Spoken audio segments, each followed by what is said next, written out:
नमस्कार दोस्तों, welcome to our YouTube channel the success zone. जैसा कि आपको पता है, प्रबंध की क्लासेस चल रही हैं और प्रबंध का आज सेकंड लेक्चर है।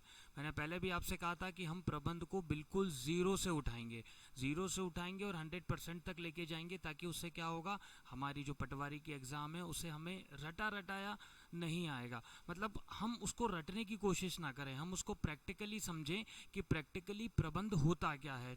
तो आज के वीडियो में हम बात करेंगे प्रबंध के क्षेत्र के बारे में, कि प्रबंध का जो क्षेत्र है वह क्या क्षेत्र होता है, किस क्षेत्र में हमारा जो है वह प्रबंध चलता है। तो प्रबंध के क्षेत्र में किस किस क्षेत्रों में प्रबंध किया जाता है, हर क्षेत्र में प्रबंध किया जाता है। तो सबसे पहले यदि प्रबंध के क्षेत्र की मैं बात करूं, तो प्रबंध का जो क्षेत्र है वह किया जाता है उत्पादन के क्षेत्र में। उत्पादन के क्षेत्र में क्या प्रबंध किया जाता है? उत्पादन के क्षेत्र में यह प्रबंध किया जाता है कि यदि कोई एक मैन्युफैक्चरिंग यूनिट है और वह मैन्युफैक्चरिंग यूनिट कितना प्रबंध कर रही है उत्पादन का, उसको रॉ मटेरियल की जो ज़रूरत पड़ रही है वह कितना रॉ मटेरियल ले रही है, कितना रॉ मटेरियल उसको कंज्यूम करना है। मान लीजिए आपकी एक मैन्युफैक्चरिंग यूनिट है, आप 15 यूनिट कोई चीज़ को सेल करते हैं, तो आप उसका प्रोडक्शन कितना करेंगे? लगभग 20 यूनिट प्रोडक्शन करेंगे। ऐसा यदि आपने 100 यूनिट प्रोडक्शन कर लिया, लेकिन सेल आपकी तो 15 यूनिट ही हो रही है, तो वो मैनेजमेंट जो है, वो प्रबंध जो है वह क्या होगा, बिगड़ जाएगा। तो पहला प्रबंध जो उत्पादन के क्षेत्र में किया जाता है, प्रबंध का एक क्षेत्र होता है। दूसरा दूसरा प्रबंध किया जाता है क्रय प्रबंध। क्रय के क्षेत्र में एक प्रोडक्शन यूनिट यह डिसाइड करे कि उसको कितना क्रय करना है, सामान कितना क्रय करना है। मार्केट में वस्तुओं का जो रेट होता है वो फ्लक्चुएट होता रहता है। उसको ज़रूरत है 100 यूनिट परचेस करने की, लेकिन उसने मान लीजिए अगर खराब प्रबंध रहा, ठीक तरीके से प्रबंध नहीं रहा, उसने 1000 यूनिट किसी चीज़ को परचेस कर लिया, उसका रॉ मटेरियल कितना रहा, 1000% रहा, 1000 वस्तुएं उसने खरीद ली, तो वो जो क्रय प्रबंध था वो कहीं ना कहीं क्या हो जाएगा, गड़बड़ हो जाएगा। तीसरे यदि हम प्रबंध की बात करें, तो तीसरा प्रबंध होता है कर्मचारियों का प्रबंध। कर्मचारियों को किन किन चीज़ों की ज़रूरत है, कर्मचारियों को मौद्रिक अभिप्रेरणा की ज़रूरत है या अमौद्रिक अभिप्रेरण की ज़रूरत है, उनको किस तरीके से क्या वित्तीय सहायता दी जा सकती है, क्या उन्हें, जैसे आपने देखा है आपकी भी गवर्नमेंट जॉब लगेगी, लगने के बाद सरकार क्या करती है, सरकार आपको क्वार्टर देती है ना। क्वार्टर्स के साथ आपको अलग अलग मोटिवेशन डीए देती है, एचआर देती है, क्या देती है, ये भी प्रबंध का एक तरीके का मोटिवेशन होता है। तो प्रबंधक का एक काम ये भी होता है कि कर्मचारियों के लिए वह क्या करे, कर्मचारियों के लिए भी वह पूरी तरीके से प्रबंध करे। फिर उसका एक क्षेत्र क्या होता है, एक क्षेत्र उसका होता है आपका उपभोक्ताओं के लिए। उपभोक्ताओं के लिए भी प्रबंध जरूरी है। उपभोक्ताओं के लिए क्या प्रबंध जरूरी है भाई, जो आपके कस्टमर हैं, जो आपके कंज्यूमर हैं, उनके लिए भी आपको ध्यान रखना होगा कि आपको क्या क्या चीजें उनको चाहिए, है ना। क्योंकि आज का जो समय है वो कस्टमर सेटिस्फेक्शन का समय है। कस्टमर को जितना आप सेटिस्फाइड करेंगे, कस्टमर आपकी शॉप पे आपकी कंपनी के बने हुए प्रोडक्ट को क्या करेगा, मैनेज करेगा। तो मेनली फोकस इस समय के प्रबंधक किस चीज को दे रहे हैं, कस्टमर के सेटिस्फेक्शन को दे रहे हैं। सरकार के प्रति क्या चीजें हो जाती हैं, सरकार के प्रति क्या क्षेत्र हो जाता है कि सरकार जो हमसे नियम बना रही है, उस नियमों का भी मेन रूप से प्रबंध हो पा रहा है या नहीं हो पा रहा। भाई सरकार ने कोई गाइडलाइंस जारी करी मैन्युफैक्चरिंग यूनिट के लिए या किसी संस्थान के लिए, तो वह उसका प्रबंध हो पा रहा है या नहीं हो पा रहा है। तो ये सब चीजें मेनली क्या होती हैं, प्रबंध का क्षेत्र होती हैं। अब प्रबंध के क्षेत्र में जो 3 वर्ड हैं वो बहुत इंपॉर्टेंट होते हैं। एक वर्ड होता है प्रबंध, स्वयं खुद क्या, प्रबंध। एक वर्ड होता है प्रशासन, ध्यान से समझिएगा, एक वर्ड होता है प्रशासन, और एक वर्ड क्या होता है आपका, प्रबंध, प्रशासन, और एक वर्ड होता है संगठन। ये तीनों कभी कभी क्या कर लेते हैं स्टूडेंट, एक ही समझ लेते हैं, जबकि ये चीज क्या है, ये एक नहीं है। प्रबंध प्रशासन और संगठन, ये तीनों जो हैं ये एक दूसरे के क्या हैं, एक दूसरे के मित्र हैं, ये एक दूसरे के साथ चलने वाले हैं। प्रशासन का काम क्या होता है, प्रशासन का हमेशा काम होता है नीतियों का निर्धारण करना। मतलब एक ऑर्गेनाइजेशन है, एक संगठन है, उसकी क्या नीतियां होंगी उसका निर्धारण करना, ये काम संगठन का भी होता है। संगठन नीतियों को एक निर्धारित करके प्रशासन को देता है, प्रशासन इसका निर्धारण करता है और निर्धारण के साथ क्या करता है, इसको यूटिलाइज करता है, इसका एग्जीक्यूशन करता है, इसको लागू करता है। और लागू करने के साथ प्रबंध का काम क्या होता है कि जो नीतियां बनाई गई हैं उस नीतियों को क्या करना, उस नीतियों को लागू करने के साथ साथ एग्जीक्यूशन करने के साथ साथ उसको बनाए रखना, उन नीतियों को क्या करना, बनाए रखना। यदि मान लीजिए प्रशासन ने कोई नीति निर्धारित करी है, प्रबंध उस नीतियों को बना ही नहीं पा रहा है, या प्रबंध उस नीतियों को लागू ही नहीं कर पा रहा है, या प्रबंध उसको मैनेज ही नहीं कर पा रहा है, तो ये तीनों जो होते हैं ये एक दूसरे के क्या होते हैं, सहयोगी होते हैं। और संगठन जो होता है वो प्रबंध और प्रशासन के बीच क्या करता है, एक गेटवे का काम करता है। मतलब प्रबंध के व्यक्ति और प्रशासन के व्यक्ति दोनों के बीच में एक व्यक्ति आता है जिसको बोलते हैं हम संगठन, ऑर्गेनाइजेशन। फिर से मैं रिपीट करता हूं कि प्रशासन जो होता है वह क्या करता है, नीतियों का निर्माण करता है। संगठन भी क्या करता है, नीतियों का निर्माण करता है। वो किसको देता है, प्रशासन को। प्रशासन भी नीतियों का निर्माण करता है और प्रबंध क्या करता है, उन नीतियों को क्या करता है, आपका एग्जीक्यूट करता है, उसका क्या करता है, प्लान करता है। अब मैं प्रबंध की यदि एक कॉन्सेप्ट की और बात करूं कि प्रबंध होते कितने प्रकार के हैं। पहला क्वेश्चन ये है कि प्रबंध होते कितने प्रकार के हैं। तो प्रबंध मेनली पुराने जमाने की यदि हम बात करें तो दो प्रकार के होते थे। दो प्रकार के कैसे होते थे कि पहले जो होता था व्यापारी ही जो होता था वही क्या करता था, प्रबंध करता था। और वही क्या होता था, बिजनेसमैन होता था। मतलब वो भी एज ए डायरेक्टर भी वही होता था और प्रबंध करने वाला भी वही होता था। लेकिन वर्तमान प्रबंध का स्वरूप बदल चुका है। वर्तमान जो स्वरूप है उस स्वरूप में क्या हो रहा है कि प्रबंध के तीन आयाम हो गए हैं। वो तीन आयाम कौन से हैं, चलिए हम उसको समझते हैं। प्रबंध जो हो गया है वो एक पिरामिड की तरह हो गया है। क्या हो गया है, एक पिरामिड की तरह हो गया। पहले प्रबंध के दो ही आयाम होते थे, मतलब स्तर कितने होते थे, दो ही स्तर हो गए थे। ये जो चीज़ मैं आपको बता रहा हूँ ये लेबर इंस्पेक्टर 2017 के एग्जाम में इससे रिलेटेड एक क्वेश्चन आया था कि प्रबंध के स्तर क्या हैं। उस क्वेश्चन में उन्होंने ये पूछ लिया था कि प्रधानमंत्री, राष्ट्रपति, उपराष्ट्रपति ये प्रबंध के किस स्तर पर आते हैं। तो वो हम देखेंगे अभी कि वो किस स्तर पर आते हैं। तो ये एक पिरामिड की तरह होता है। पिरामिड की तरह में यदि मैं नीचे की इस लेयर की बात करूं तो नीचे का जो लेयर होता है वह किसके लिए होते हैं, वो नीचे के लेयर्स जो होते हैं वो होते हैं श्रमिकों के लिए। श्रमिक मतलब कौन, मजदूर जो काम करते हैं। इनका प्रबंध से कोई लेना नहीं होता, ये सबसे बॉटम पर होते हैं। ठीक है। एक होता है क्या, मध्य स्तरीय प्रबंध या निम्न स्तरीय आएगा। कौन सा प्रबंध होता है, निम्न स्तरीय प्रबंध। फिर एक बीच का कौन सा होता है, बीच का होता है मध्य स्तरीय प्रबंध। और ऊपर होता है कौन सा, उच्च स्तरीय प्रबंध। मतलब ये प्रबंध के कितने स्तर हो गए, तीन स्तर हो गए। अब निम्न स्तर में कौन से लोग आते हैं, निम्न स्तर में जैसे मैं अगर आपसे बात करूं तो सुपरवाइजर। सुपरवाइजर जो है वो क्या है, निम्न स्तर का है। फिर यदि मैं बात करूं फोरमैन, फोरमैन भी कौन से स्तर का होगा, फोरमैन भी निम्न स्तर का होगा। अब ये फोरमैन और सुपरवाइजर के काम क्या होते हैं, फोरमैन और सुपरवाइजर के काम होते हैं कि जो मध्य स्तर के प्रबंध से उनको जो बातें मिली हैं, ठीक है, जो डिसीजन मिले हैं उनको एग्जीक्यूट करना। मध्य स्तर में कौन कौन से लोग होते हैं, मध्य स्तर में होते हैं असिस्टेंट ऑफिसर्स लोग। ठीक है। जो डिपार्टमेंटल के ऑफिसर्स होते हैं, जैसे मान लीजिए एक प्रोडक्शन यूनिट है, उसका एक उत्पादन विभाग प्रोडक्शन हाउस अलग है, उसका एक परचेज डिपार्टमेंट अलग है, उसका सेल डिपार्टमेंट अलग है, उसका मार्केटिंग डिपार्टमेंट अलग है, सब डिपार्टमेंट अलग है। उन सभी डिपार्टमेंट के क्या हैं, अपने अपने हेड हैं। तो ये जो असिस्टेंट ऑफिसर्स होते हैं या हम इसको बोल सकते हैं ब्रांच मैनेजर्स जो होते हैं या असिस्टेंट ब्रांच मैनेजर्स जो होते हैं, वह सब क्या होते हैं, मध्य स्तरीय में आते हैं। मेनली जो काम करते हैं वह कौन करते हैं, मध्य स्तर के लोग करते हैं। और उच्च स्तर में कौन आते हैं, उच्च स्तर में डायरेक्टर्स आते हैं। ठीक है, सीईओ आते हैं, उस कंपनी के जो मालिक होते हैं वो आते हैं।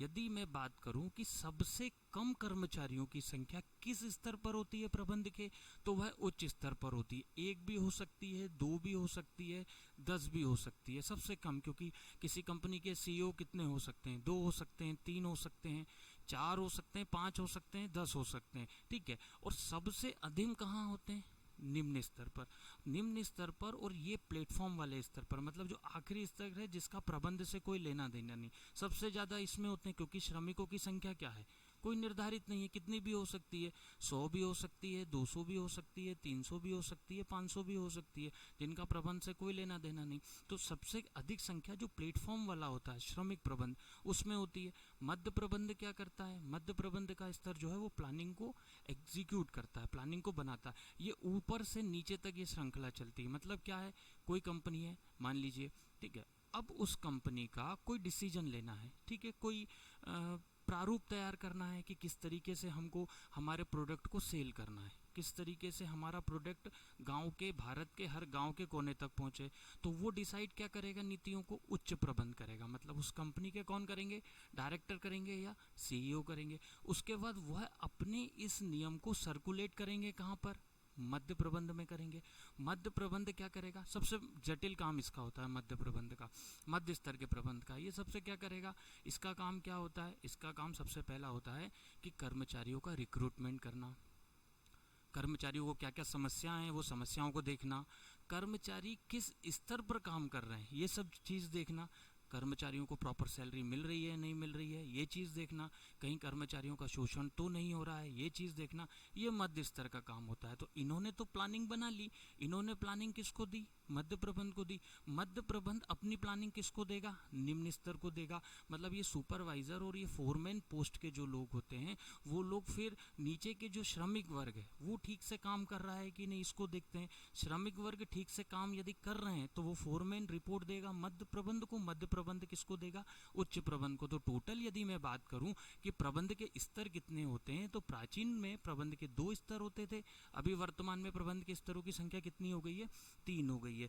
प्रबंध मैं पहले भी प्रीवियस वीडियो में बता चुका हूं कि प्रबंध को हम कितना ही पढ़ लें, लेकिन प्रबंध हमें जब समझ में आएगा जब हम उसको क्या करेंगे, प्रैक्टिकली एग्जीक्यूट करेंगे, प्रैक्टिकली हम उसको क्या करेंगे, समझेंगे।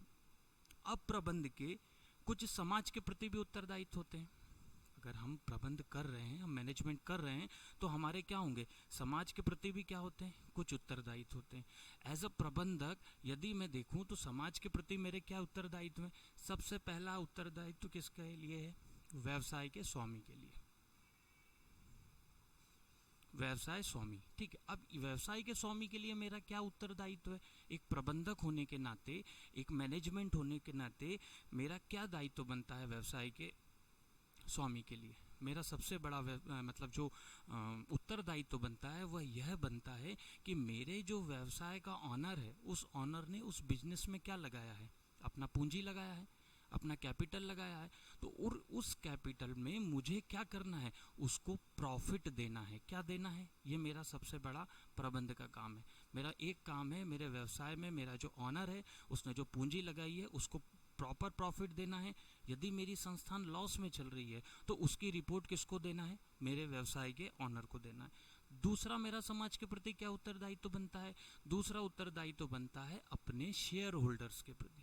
एक ये जो कंपनी होती है वो यदि शेयर मार्केट में रजिस्टर हो जाती है, अब यदि वह रजिस्टर हो जाती है तो उसमें हम लोग क्या करते हैं, कंपनीज क्या करती है, ओपन इन्वेस्ट करवाती है लोगों से। लोग शेयर मार्केट में इन्वेस्ट करते हैं, कंपनी के क्या शेयर्स परचेज करते हैं। तो एक प्रबंधक का काम है कि अपने जो शेयर होल्डर हैं उन शेयर होल्डर्स के पैसों को नहीं डूबने देना। ये भी समाज के प्रति क्या है, उसका एक उत्तरदायित्व बनता है। नहीं तो यदि वो लॉस में ही जाएगा, आप ही मान लीजिए आप भी किसी एक कंपनी के शेयर्स खरीदते हैं और वो कंपनी आपको रिटर्न नहीं दे रही है तो आप क्या उसके शेयर्स खरीदेंगे, नहीं खरीदेंगे। तो अंशधारियों के प्रति, अपने शेयर होल्डर्स के प्रति हमारा क्या होना चाहिए, एक ये भी कर्तव्य होना चाहिए। और दूसरी बात प्रबंधक का एक और कर्तव्य अंशधारियों के प्रति होता है कि उनके द्वारा जो अर्जित किया जाता है पैसा, उनके द्वारा मतलब मान लीजिए उन्होंने शेयर खरीदे, शेयर खरीदने के बाद उन्हें कुछ प्रॉफिट हुआ तो प्रबंधक उसका डिस्ट्रीब्यूशन भी समान रूप से करे। प्रबंधक भी उनका डिस्ट्रीब्यूशन कैसे करे, समान रूप से करे, टाइम से करे। मान लीजिए आपने किसी कंपनी में 100 रुपये इन्वेस्ट करे, आपको प्रॉफिट में 150 रुपये मिले, वो कंपनी आपके अकाउंट में ये 150 रुपये क्या कर रही है, फिल ही नहीं कर पा रही है, तो फिर आप उसमें इन्वेस्ट करोगे, नहीं करोगे, ऑब्वियसली कोई नहीं करेगा। उससे क्या होगा, कंपनी की गुडविल खराब होगी। कॉमर्स में गुडविल एक वर्ड आता है जिसको बोलते हैं क्या, ख्याति। मतलब जिस बिजनेस की गुडविल जितनी अच्छी होगी उसके कारण मतलब उस बिजनेस को क्या मिलेगा, प्रॉफिट मिलेगा। तो गुडविल एक मेन पार्ट होती है, उससे क्या होगा, आपकी गुडविल क्या हो जाएगी, खत्म हो जाएगी। तीसरा क्या होता है, अंशधारियों के प्रति हुआ। फिर होता है सरकार के प्रति। सरकार के प्रति क्या उत्तरदायित्व होता है, सरकार के प्रति उत्तरदायित्व यह होता है कि सरकार जो भी नियम बनाती है, ठीक है, सबसे पहला तो क्या, सरकार के द्वारा बनाई गई जो टैक्स पॉलिसी है, टैक्स चोरी नहीं करना, सरकार को प्रॉपर तरीके से टैक्स देना। सरकार राजनीतिक हस्तक्षेप हमारे बिजनेस में क्या होना चाहिए, कम होना चाहिए। और जितनी भी पॉलिसी सरकार बिजनेस को लेकर बना रही है, एक प्रबंधक का काम होता है कि उसमें उसको वैसे ही तरीके से एग्जीक्यूट करे, सरकार से किसी भी तरीके की बात को नहीं छुपाए, तो सरकार के प्रति एक उत्तरदायित्व होता है। उसके बाद यदि मैं बात करूं कि कर्मचारियों के प्रति भी उत्तरदायित्व होता है। क्या होता है? कर्मचारियों के प्रति यह उत्तरदायित्व होता है कि हमारा जो कर्मचारी, देखिए कोई भी बिजनेस हो, कोई भी कंपनी हो, यही जो कर्मचारी है यही कंपनी को प्रॉफिट में लेके जाएगा और यही कर्मचारी उसको क्या करेगा? लॉस में लेके जाएगा। तो पूरी बात डिपेंड इस पर निर्भर करती है कि हमारा जो कर्मचारी है वह किस तरीके से है, वो मोटिवेट है या नहीं है। आप ज़बरदस्ती उससे काम करा रहे हो, उसकी काम करने की कैपेसिटी 8 घंटे की है, आप उससे 12 घंटे काम करा रहे हो। आप 12 घंटे काम करा रहे हो तो ये जो 4 घंटे आप उससे एक्स्ट्रा काम करा रहे हो, उसका आप मोटिवेशन उसको दे नहीं रहे हो, चाहे मौद्रिक रूप से दो चाहे अमौद्रिक रूप से दो। आप किसी भी तरीके से उसको मोटिवेट नहीं कर रहे कि वो आगे और आपके लिए काम करे। देखिए कितनी ही पॉलिसी बन जाए, कितने ही प्रबंधक आ जाएं, लेकिन मेनली जो ग्राउंड पे काम करते हैं, ग्राउंड पे काम करने वाले लोग होते हैं, वो क्या होते हैं? कर्मचारी ही होते हैं, श्रमिक ही होते हैं। जब तक श्रमिकों का ध्यान एक प्रबंधक नहीं रखेगा तब तक वो कोई भी संस्थान क्या है? उन्नति नहीं कर सकता। ठीक, इसके बाद यदि मैं बात करूं कि उपभोक्ताओं के लिए अगला क्या क्षेत्र आता है? उपभोक्ताओं का आता है। आपके जो कस्टमर हैं उन कस्टमरों का ध्यान, क्योंकि देखिए आज के समय में कस्टमर सेटिस्फेक्शन बहुत ज़्यादा ज़रूरी है।